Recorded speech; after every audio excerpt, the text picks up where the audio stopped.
ANC policy conference just officially wrap up today. Economic transformation and education was at the centre of some discussions yesterday. That's right. Gauteng and Northwest ANC leaders who spoke to ENCA say the economy cannot grow if ANC policies do not speak to the issues in the country, including, of course, the big ones, poverty and unemployment. That's right. Reporter Pule Letshwiti-Jones was at Nasrec and filed this report.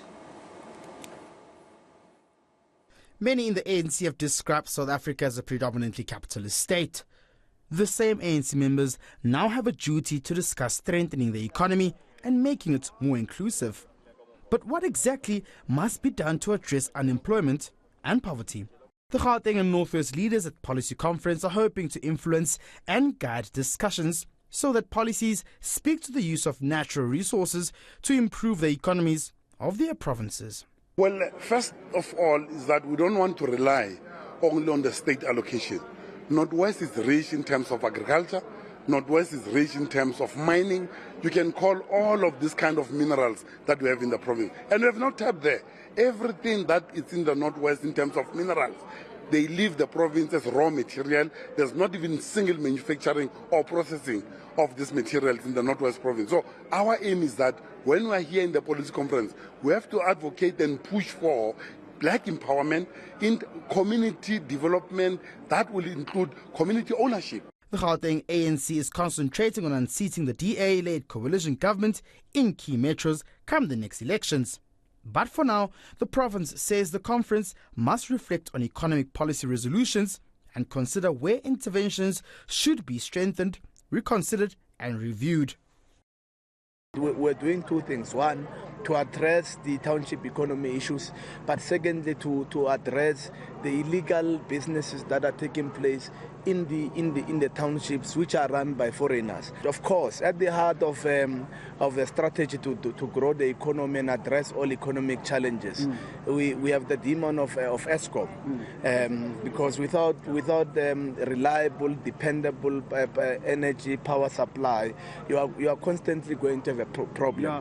Education and health are issues both provinces say need to be prioritized, and that skills development must be debated as a way to resolve unemployment, poverty, and to increase trade and training targets. We have so many graduates who are unemployed.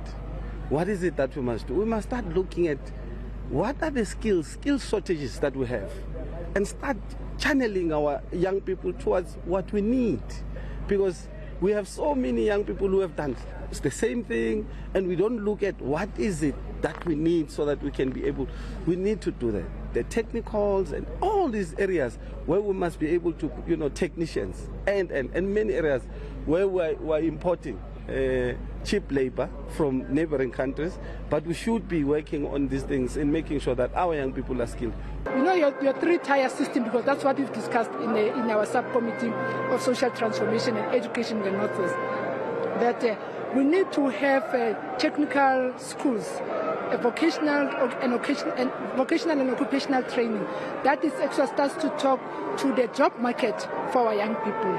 If you have young people who are now at grade 7 in going to higher schools, they must be able to start to streamline in terms of their skills that they would want to have or acquire in participating in the economic space, in participating in the labor markets, and also in creating more entrepreneurs who can create job opportunities. Both provinces remain firm that economic transformation will only happen if the ANC adopts practical policies to address issues such as unemployment and inequality. The conference continues throughout Sunday. Pule Letshwiti-Jones, Nasrec in Johannesburg.